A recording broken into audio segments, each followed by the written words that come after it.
The new year helps us bring many things into focus. So let us help you make sense of the 2025 Idaho legislative session with our Legislative Roundup newsletter. It's a curated guide to all the week's top stories, insights from the Capitol, and what might be ahead. Sign up for the Legislative Roundup newsletter at our website, boisestatepublicradio.org.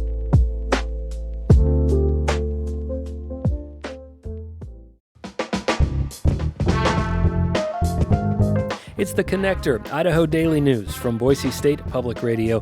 Good morning, I'm Troy Oppie. Governor Brad Little gave his 7th State of the State address yesterday. He is supporting some private school tuition subsidies, vouchers, some call them. We'll get reaction to that from state educators, plus learn more about the governor's priorities for the upcoming session. And Boise State softball has one of the best 100 players in the country. Those stories and more to get you going on this Tuesday, January 7th. Idaho Governor Brad Little identified tax cuts, more money to fight wildfire, and support for private school tuition subsidies in yesterday's State of the State address. Our James Dawson has details. Little's spending plan totals $5.6 billion, which is about a 4.6% increase from the current fiscal year. He put aside $50 million of taxpayer dollars to pay for private school tuition, something conservatives have been clamoring for years. But Little says any plan will need to be done the, quote, Idaho way. That means it is fair, responsible, transparent, and accountable. It must prioritize the families that need it most, and it must not take away funds from public schools. He's also asking lawmakers to spend $60 million to cover the summer's extra firefighting costs and another $40 million annually to support suppression efforts. Idahoans are tired of choking on smoke for weeks on end.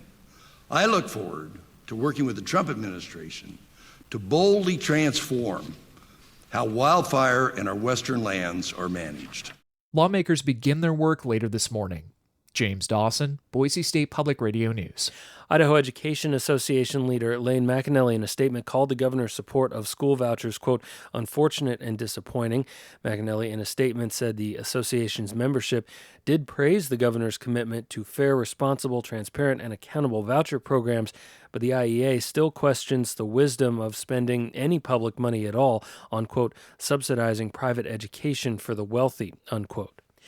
State lawmakers are not expected to take up new or updated legislation this session regarding abortion rights.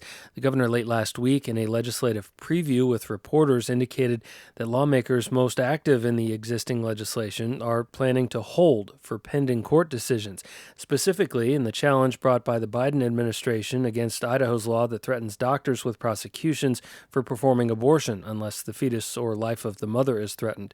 Doctors say that law isn't clear enough for them to know when they can legally provide abortions, even if they make a medical recommendation for one. That case is pending a ruling in the Ninth Circuit Court of Appeals.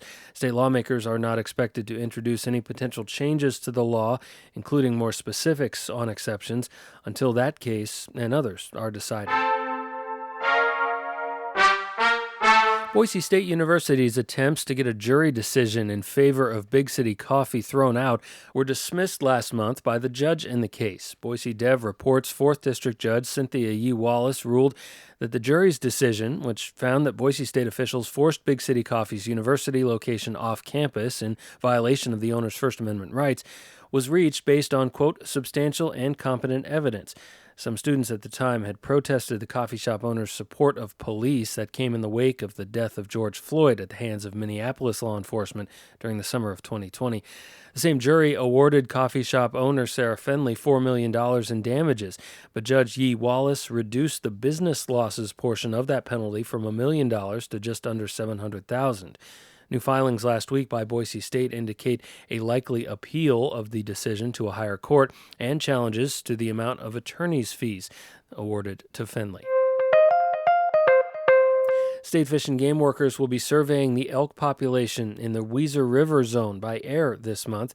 The agency in a news release says people may notice low-flying helicopters for several weeks in the area, including over the burn scar of this summer's paddock fire.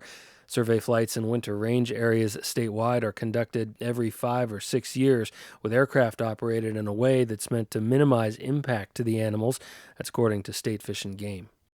Yellowstone National Park has plans to increase the size of its bison herd, but the state of Montana has turned to the courts in an attempt to block that plan. Here's Olivia Wheats reporting for the Mountain West News Bureau.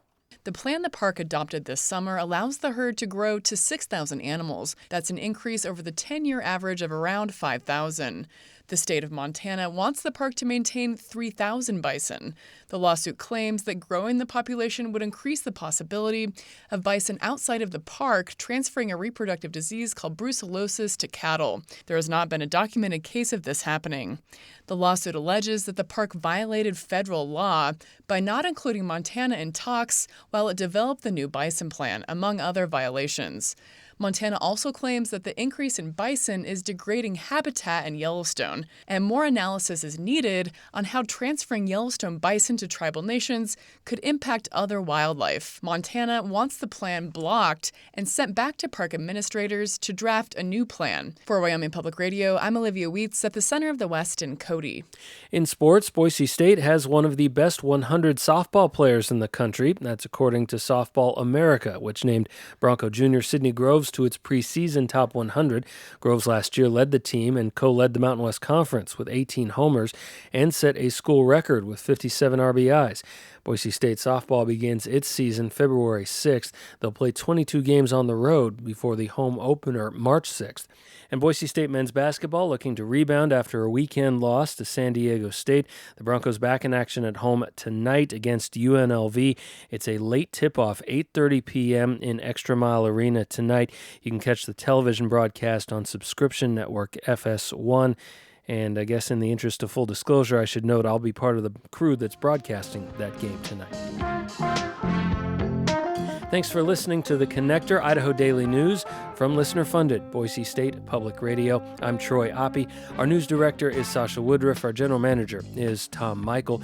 You can always find more news at our website, boisestatepublicradio.org. Follow us on Facebook, Instagram, and now on Blue Sky. And download our free app for your smartphone and take us with you wherever you go. Thanks for listening.